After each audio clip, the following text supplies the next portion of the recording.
Hello, Rose District. Happy Saturday night. And again, thank you for praying over all of the missions teams. The second wave is just starting, so keep those prayers going. God is doing great things. Tonight, I get to introduce our campus pastor, Pastor Joel. Pastor Joel are such a blessing. We love them so much. We love Kellen. We love Case. They are just such an example of an incredible Christian family serving God with excellence. When Pastor Joel preaches, he always does it with clarity, with passion, and anointing. He has a message that we need to hear. So would you stand with me tonight and welcome Pastor Joel.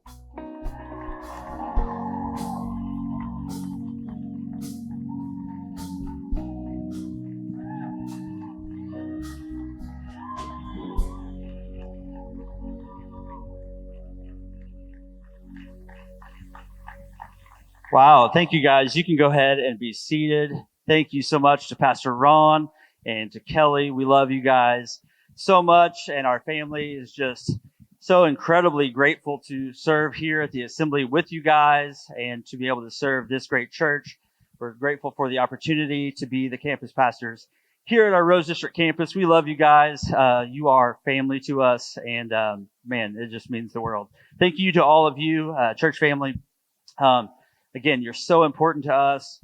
We're blessed to know each one of you. I don't just say that. I really mean that. I love being a part of this great body. And we value each one of you.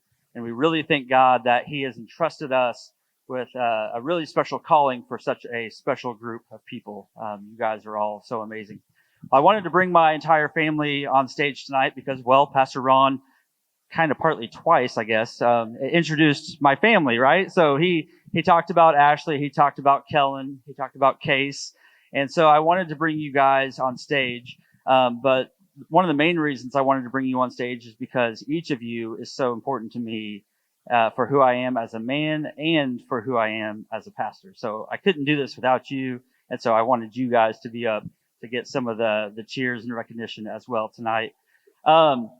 And honestly, leading and pastoring you, that's my greatest privilege. That's my greatest calling. And so I wanted you guys to be up here with me tonight.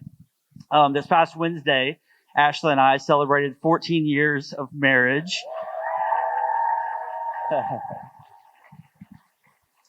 And we really do have so much fun together. I don't say that as a part of a message, but it's awesome to be married to your best friend. This will probably embarrass Ashley, but we like to say that we get to have a sleepover with our best friend every night. And honestly, like we stay up way too late. A lot of times we'll be like, what time is it? Like it's 1 o'clock in the morning and we're still talking. We need to go to bed. We have work tomorrow. I mean, we have to almost tell each other like, okay, like I'm going to close my eyes. You close your eyes now. Like we really do. We love, being together. And it's a lot of fun. But I don't think that either of us could have imagined this life that God has blessed us with. We've got two awesome boys. We've got an amazing family overall. My parents are here tonight. Ashley's parents are here tonight. And so many that love and serve the Lord. And we're grateful for that legacy. And we love our family. I want to start off by saying that, Ashley, you are such an amazing wife. The way that you love Jesus, I remember when we first met, I watched you worship, and not in a weird way, but I saw the way that she worshiped. She was leading from the stage, and she was more than just singing the songs. She would place her hand on her heart, and she just sang to God with that passion and with that love for Him. And so I love the way that you love Jesus. God has blessed me beyond measure with you. Like I said, being married to my best friend, you're also my biggest fan, my biggest encourager, almost to a fault. She is so loyal to me that if somebody crosses me, they're wrong. It does not matter. Or if I get crossed with somebody, I mean, she is on my side. I never have to wonder if she is on my team. And you know me better than anybody else, and I'm grateful for that. The boys are so blessed to have you as mom. I get to have a front row seat in the way that you love them, the way that you care for them. You are just so sacrificial in your love. You always put their needs, my needs above your own. And so it's just a really amazing thing that you love like Jesus in that way. She's also a fifth grade teacher, and you have a true gift and a calling to be a teacher. I know that you've educationally influenced so many, but because of the way that you live your life for Jesus and the way that you talk about your love for Jesus, I know that you've also impacted so many for the kingdom and the way that you've sown those seeds spiritually as well. So I love you, and I'm so proud to be your husband. So.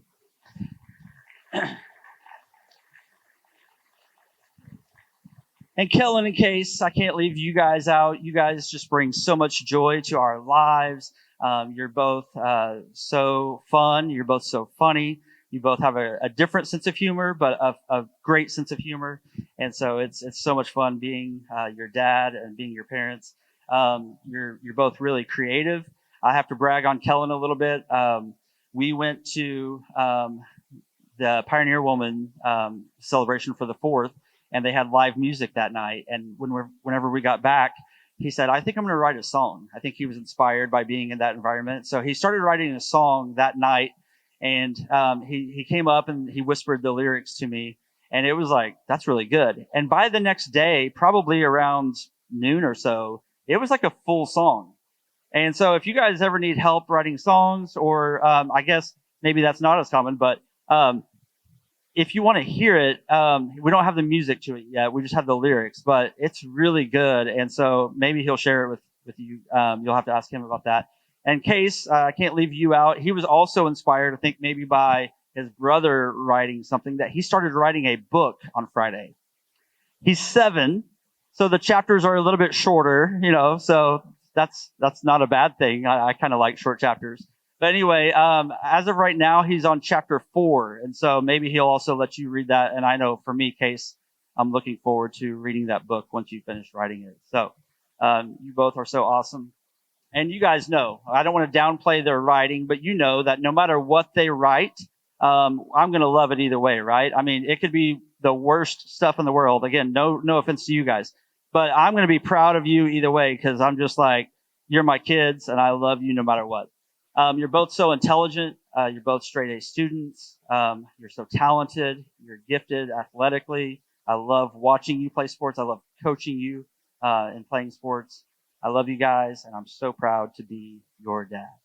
Love you. You guys give it up for my family as they head back to their seats. Love you guys.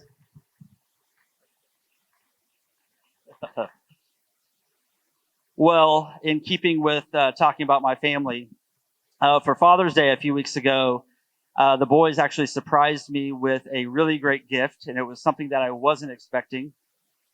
Father's Day, they got me a pair of socks. I wasn't expecting it, and you might be like, well, socks for Father's Day, like that's not really all that unique. That's kind of like what dads always say. I know for me growing up, it was like, what do you get dad for Father's Day? I think it was socks or maybe a necktie.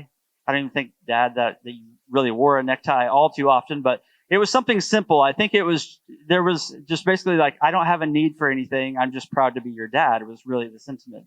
But these socks that my boys got me, they weren't just normal socks. They were really awesome socks. They had my favorite NFL team on them.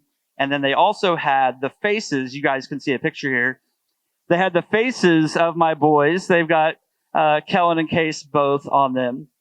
And again, you guys know that that's the reason that I really like them.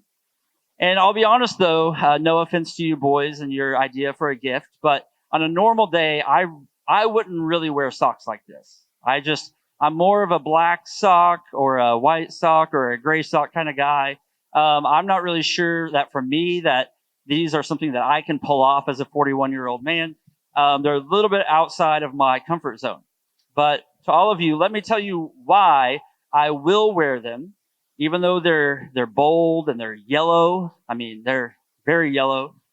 Even though they are not exactly fashionable to some, I will wear them because I'm not ashamed of what I'm proud of.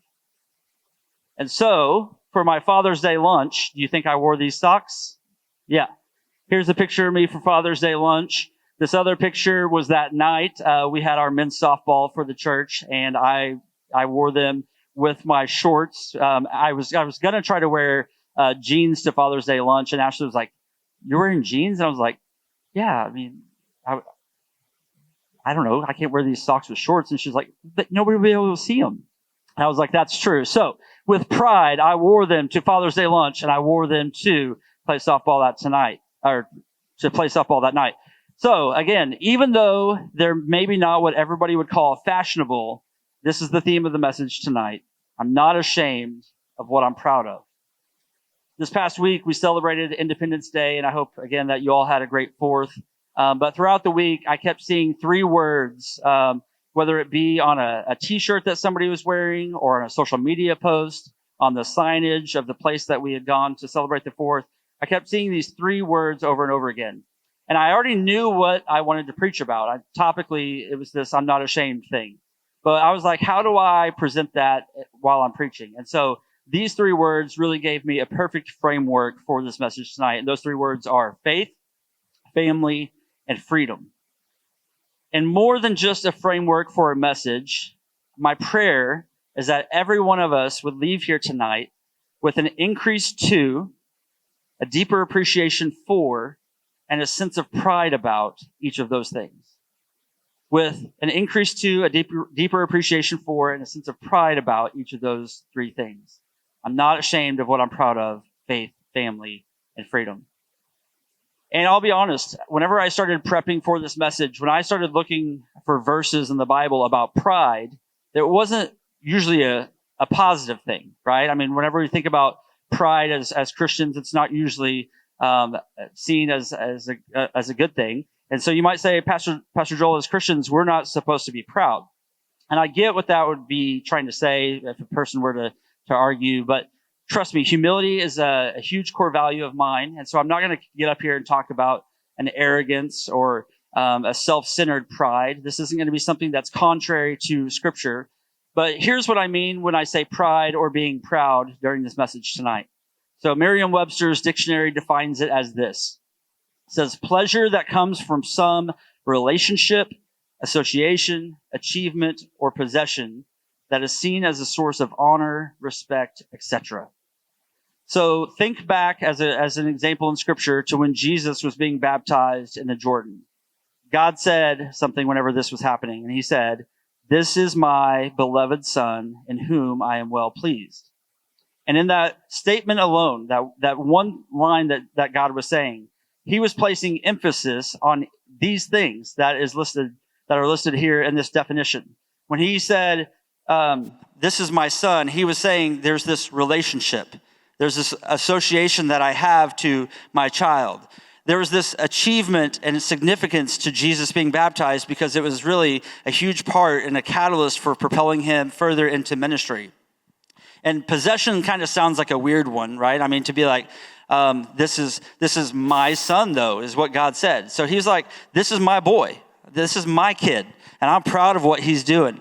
And the real emphasis is that God took great pleasure. It says that this pleasure that comes from these things. And God took great pleasure. He said, "This is my son in whom I am well pleased." And so this pride that we're talking about tonight, again, it's not something that's contrary to our Christianity. This is this humble gratitude.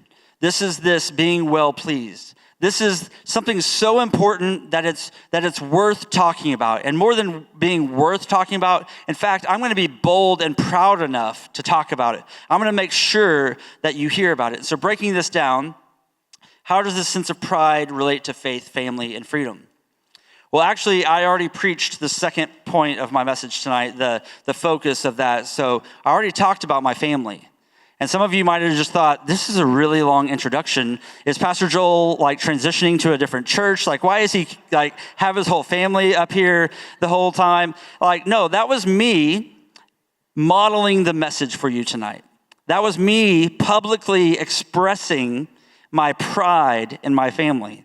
That wasn't for show. It wasn't just a really long intro. That was from my heart that says, I want to make sure that Ashley, Kellen, Case, I want you to know how proud of you I am. It's so important to me that you know that. And so, again, it's important for all of us that we express our pride and our love for our spouse, our pride and our love for our kids, for our parents, our siblings, all of our family. And more than just the people that live in the house with us under the same roof. But this should include our church family. This should include the people that are sitting to our right and to our left. We should be proud of these people.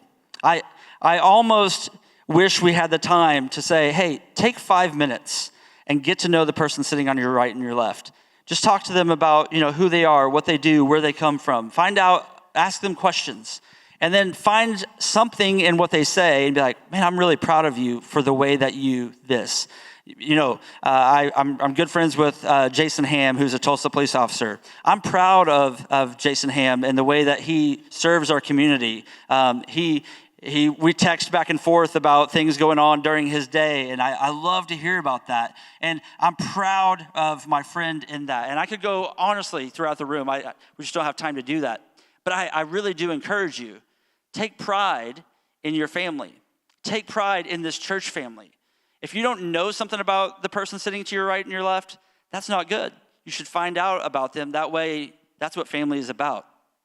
I know for me, my dad wasn't the type to boisterously or loudly proclaim the things that I had accomplished. Usually whenever my dad was proud of me, he would have just like a simple smile. And you could just tell that there was pride in his heart, and he would just have that smile like, I'm proud of you, son.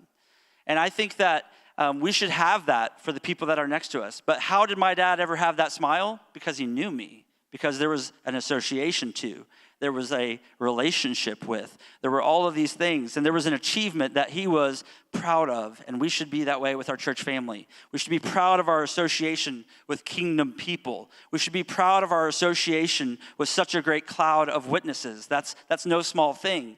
And when you leave here tonight, again, my prayer is that you would leave with an increase in the way you think about your family, a deeper appreciation for your family, and a sense of pride about your family.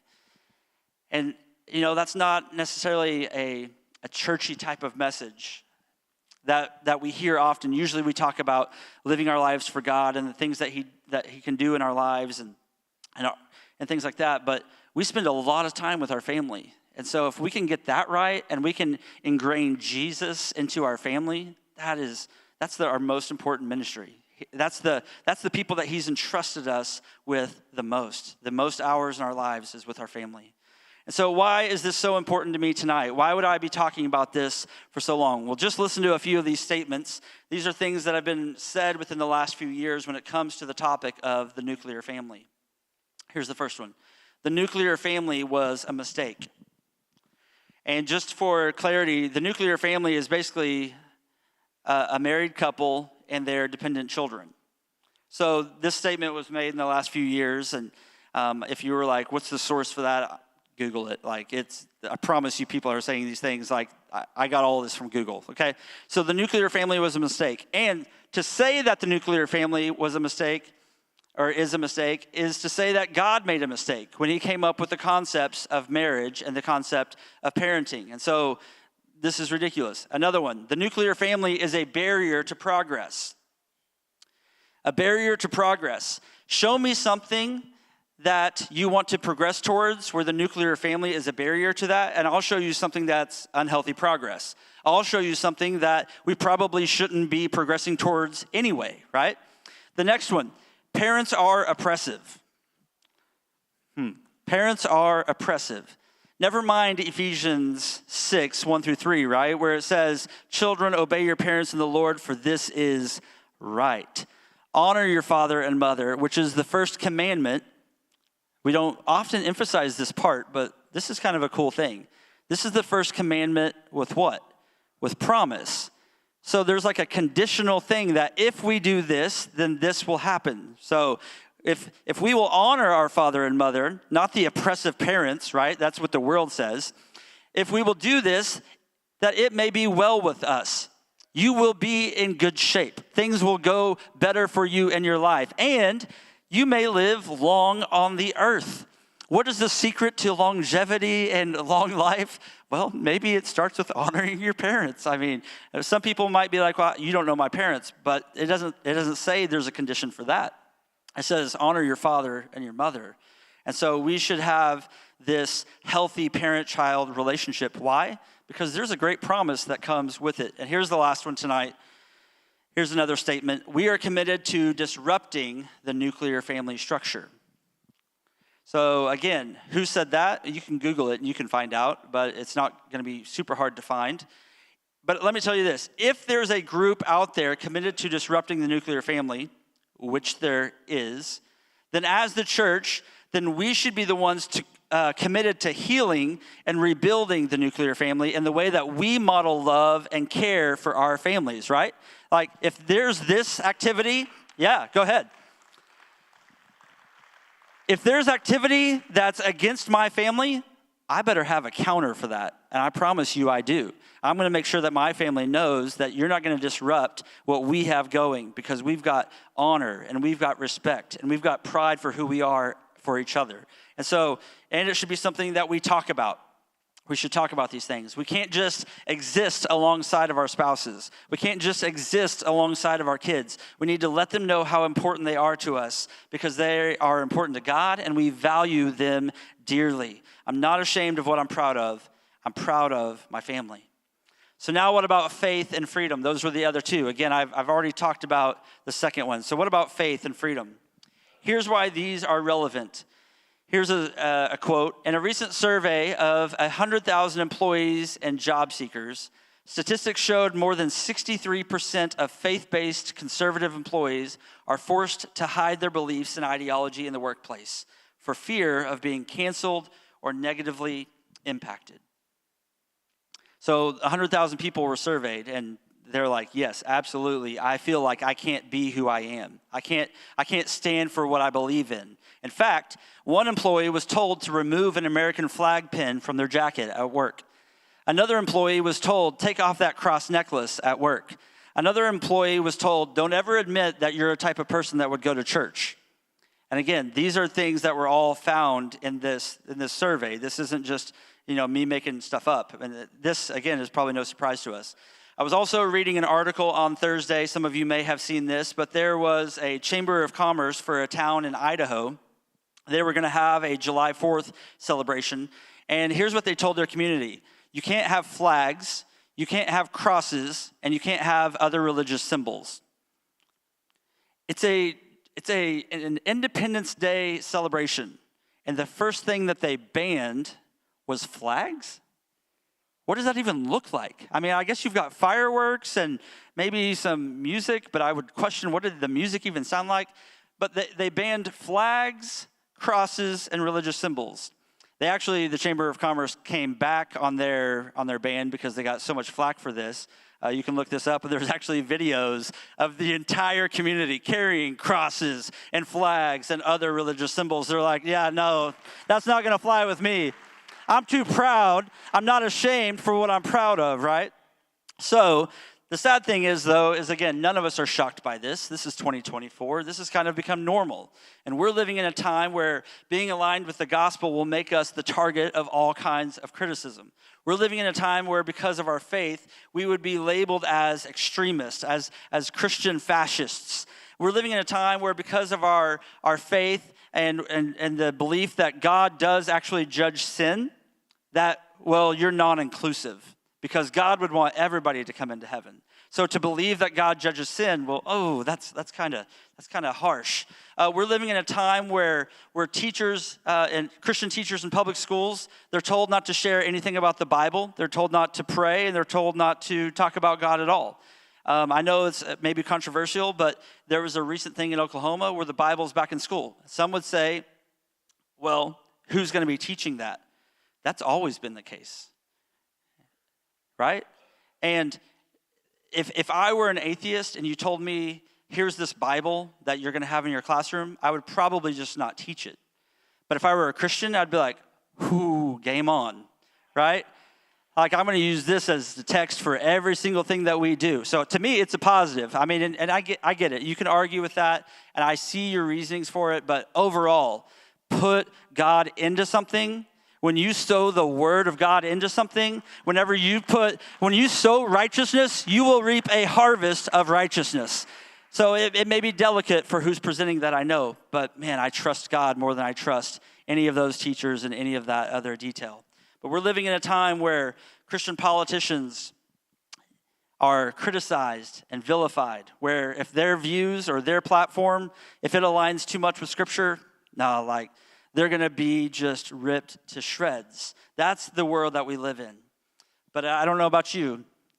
I'm not ashamed of what I'm proud of, and I'm proud to be a Christian. Just like my socks, maybe they're not fashionable to some. Christianity today is not fashionable to some. It's not popular. It's not politically correct. More and more people are abandoning God. They're abandoning this idea of a creator, and they're going into other scientific views of how the world began. They're abandoning the truth of God's word. They're abandoning their faith. We're abandoning righteousness. We're abandoning morality. Man, over the past few years, I started to feel like almost depressed. And I was like, what is causing this within me?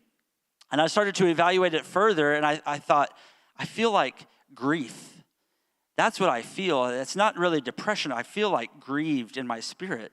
What am I grieving? So I started to dig into that for myself. What am I grieving?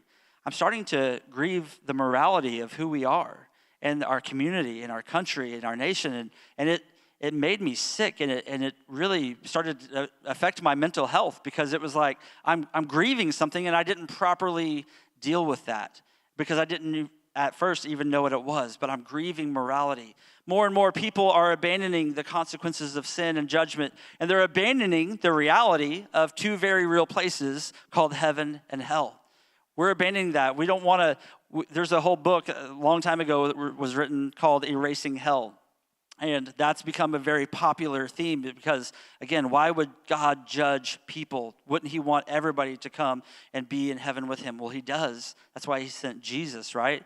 And so, but this shouldn't be a surprise to us at all, because in the Bible, in 2 Timothy 4:3, it says, "For the time will come when people will not put up with sound doctrine. Instead, to suit their own desires, they will gather around them a great number of teachers to say what their itching ears want to hear," right? 2 Thessalonians 2:3, it tells us that there is what's known as the great apostasy. This is the great falling away. This is called the great rebellion. If you haven't heard of this, it's 2 Thessalonians 2:3. It's not on the screen. But there will be an abandonment of the faith by those who at one time professed to be Christians. This is going to happen as we get closer and closer to the last days, or closer and closer to the last day, because we're certainly in the last days. But I'm believing that this isn't going to be the story for us as a church. I'm believing, and this is my challenge to us tonight, that we're going to live out Psalm 119, verse 46. And this is what it says: "I will also speak of your testimonies before kings and shall not be ashamed." I don't care who I'm talking to. Put me in front of this person, that person. Put me in front of a king. I will not be ashamed. The Message paraphrase, I love the way it says it also. It says, "I'll guard with my life what you've revealed to me. Guard it now, guard it ever. And I'll stride freely through wide open spaces." I almost feel like that's like a strut, like I'm striding freely through wide open spaces as I look for your truth and your wisdom. "Then I'll tell the world what I find. Speak out what? Boldly, in public, unembarrassed." That is so good, and I pray that for us as a church. We have to guard what God has revealed to us because it's so important. I was talking to a friend of mine who was formerly a Muslim, and I was talking to him about the Quran and how they in their homes will put the Quran as the highest thing in their home. There's no other book that should be higher than that in their home. And I thought, obviously this isn't the faith I practice or the religion that I practice, but there's a part of that I kind of am like, I admire that you revere so greatly this book that is the basis for your religion. And he goes, actually, it's not that great.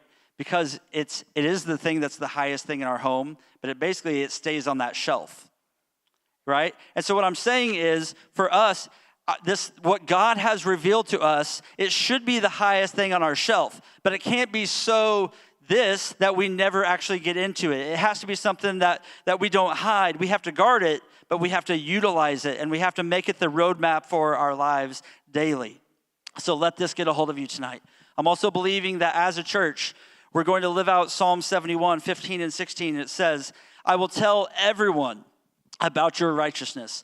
All day long, I will proclaim your saving power, though I am not skilled with words. God's like, I don't even care. Like, you, to be able to speak, that's not the qualifier. I will proclaim your saving power. I will praise your mighty deeds, O sovereign Lord. I will tell everyone that you alone are just. And then again, the Message paraphrase of this is really cool. It says, I'll write the book on your righteousness. So Case, there you go, buddy. If you want some topic for the book that you're writing, I got you some topic for your book. I'll write the book on your righteousness. Talk up your salvation all the day long. Never run out of good things to write or say. There's plenty to say about the goodness of our God, about the righteousness of our God. He is faithful. We have plenty to say about that. I come in the power of the Lord God. I post signs. I'm gonna like make a billboard about this. I post signs marking his right of way. And so reading these verses in Psalms, do you think that David was at all ashamed of what he believed? There's no way. He saw God's hand so many times in life. There was no way he was ashamed of what he believed. And actually, based on the way he said these things, I would actually say that he was being unapologetically proud of it. And again, what is the pride? It's this pleasure in being associated with. It's not this arrogance. It's this, man, I'm a child of God. I am his. I am his possession. I am now a child of the King, and I am so proud of that. I am not ashamed of the gospel because it is the power of God that brings salvation to everyone who believes. I'm not ashamed of the gospel. I'm proud of this gospel. And this gospel is, I believe that Jesus Christ came to earth. He lived a sinless, perfect life. He died on a cross. He rose again after 3 days. And because of that, he conquered all sin once and for all. And I believe that if we accept his great gift of salvation, if we will repent, turn, and ask for forgiveness of our sins, then one day we will receive our great reward in heaven, and we will spend all eternity with our Creator and our King. I'm not ashamed of that.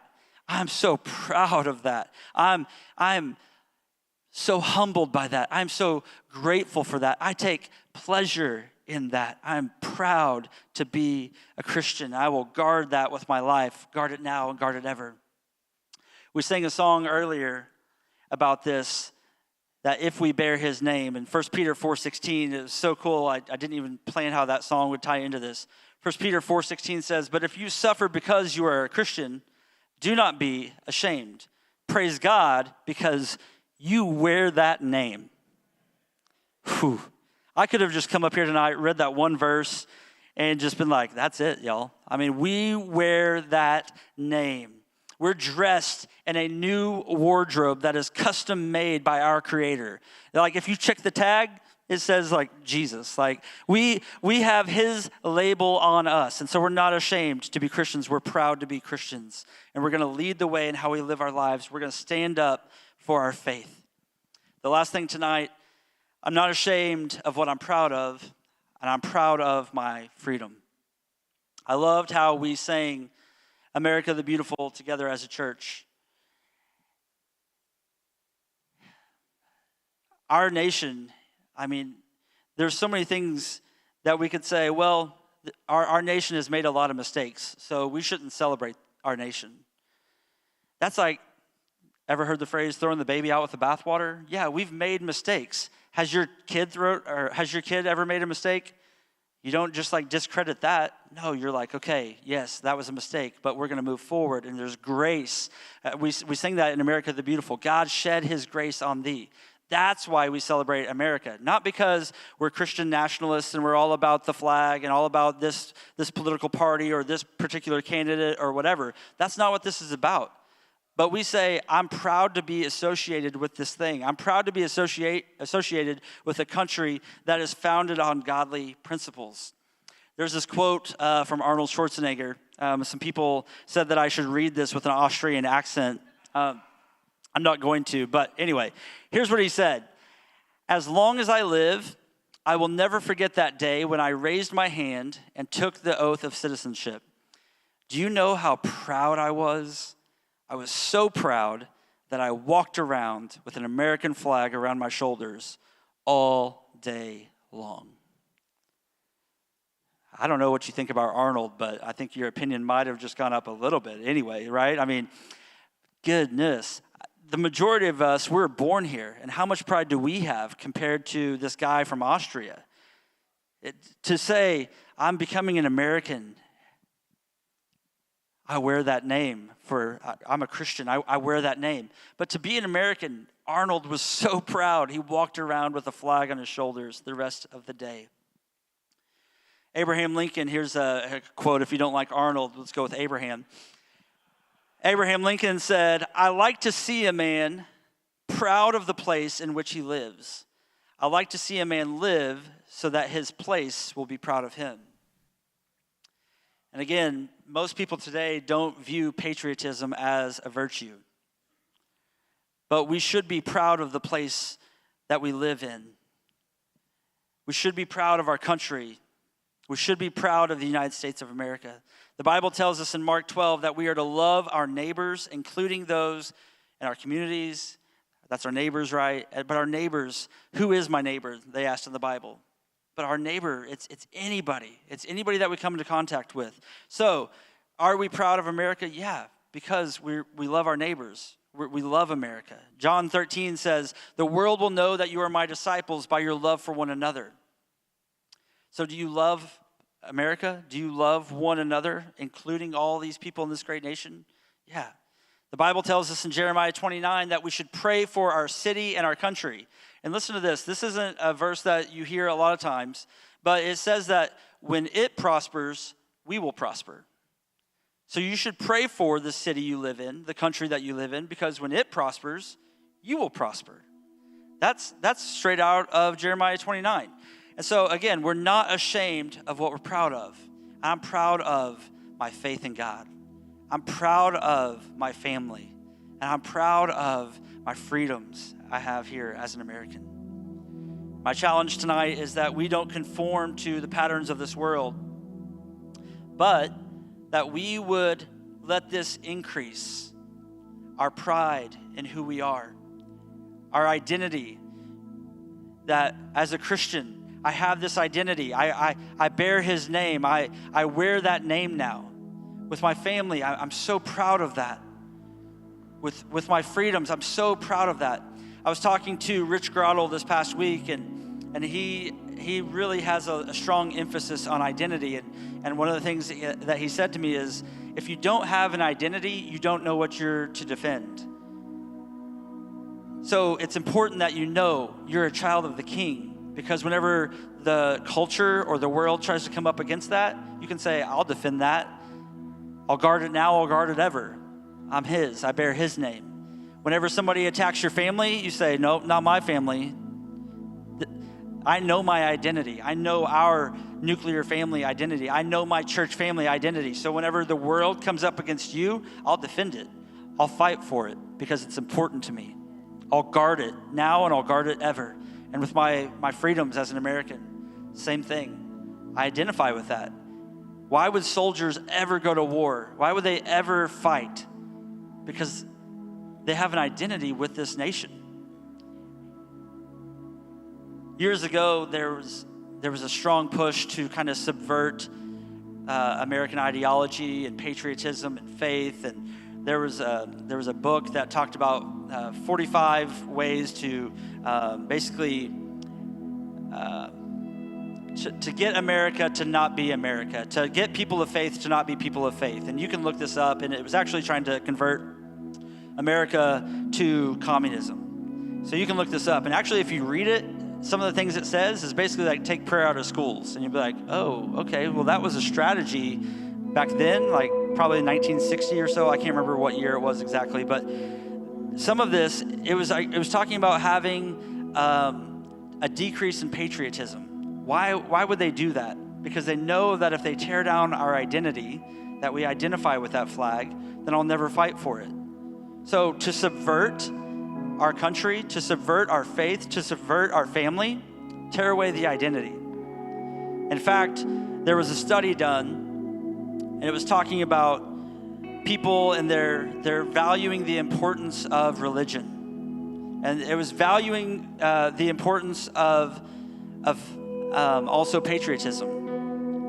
And so I'm not going to put up this slide tonight, but basically it was about 70% in 1998 that said, I value religion and I value also patriotism. And it was like two charts side by side. 68%, both of those numbers, I forget which one was which. And in 2023, that number for both was 30% and 28%. So I value religion, 1998, 70%, 2023, 28%. Did I say that right? 70%, 28%. I value patriotism, 1998, 70%, 2023, 28%. So there's this correlation, and this was a study done by the Wall Street Journal, and actually then on the results and the findings, here's what they said. To talk to the people that were polled and studied, there was almost a sense that they had been through some war, that they had actually lost a great war. As from 1998 to 2023, has America lost a great war?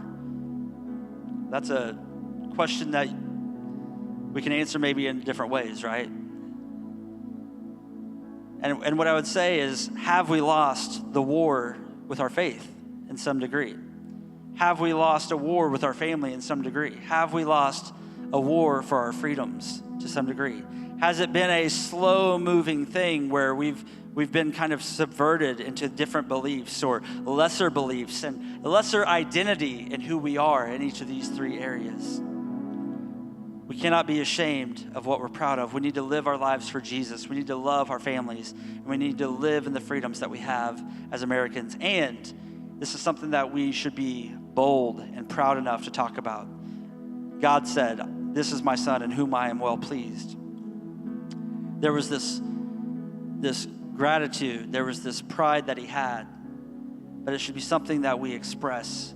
That we openly worship God. That we openly tell our families, that we openly express. I remember in 2020, like maybe October of 2020, something like that, I had a flag in my garage and that I would put out for like Flag Day and different things like that. And I remember going to put it out, and I remember thinking, there's so much tension in our world right now, in our nation right now. If I put this flag out, I feel like it's going to put a target on my home. I feel like it's going to put a target on my family. I don't know. I mean, I'm almost embarrassed to admit that. But why would I put that flag out? It's the same reason that I would wear these socks. I got them on tonight too, right?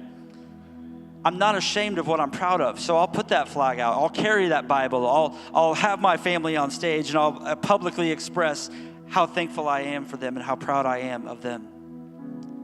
So that's our challenge tonight in these three areas. Let's not be ashamed of what we're proud of. Let's pray. Thank you, Jesus, God, for this opportunity to be yours. God, I pray that I have made you proud tonight. You are my audience of one. You are the one that matters most to me. God, out of all these things that I've talked about tonight, as much as I love my family, your name is the highest. Your name is the greatest. You stand above them all. As much as I love my country, your name is the highest, your name is the greatest, and you stand above them all. And so, God, the most important thing I pray that people leave here with tonight is an increase for their faith, an appreciation for their faith and their trust in you, and an appreciation for the gospel, and to not be ashamed of the gospel. God, I pray that we would have a deeper sense of pride about our faith. And again, for all these areas, we add that as well. We ask this all in Jesus' name. Amen. If you guys will stand with me, I want to read one last verse, and then we're going to kind of close out tonight with a song. 2 Timothy 1:8 and 9, it says, "Therefore, do not be ashamed of the testimony of our Lord, nor of me, his prisoner," this is Paul talking, "but share with me in the sufferings for the gospel according to the power of God, who has saved us and called us with a holy calling, not according to our works, but according to his own purpose and grace, which was given to us in Christ Jesus before time began. We have, all of us, a holy calling. Our faith is a holy calling. Our beliefs and what we stand on, that's a calling for us to be able to carry and to be able to represent, to be associated with this relationship, all these things for his great pleasure. And so tonight, here's how I want to close. I encourage you to pray about these things. To say, Lord, have I in any way been ashamed to be all that I can be for you and for your glory?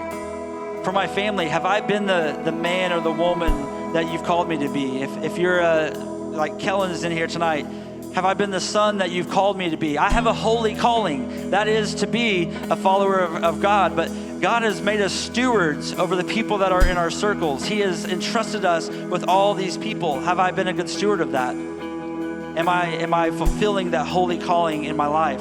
So pray about that.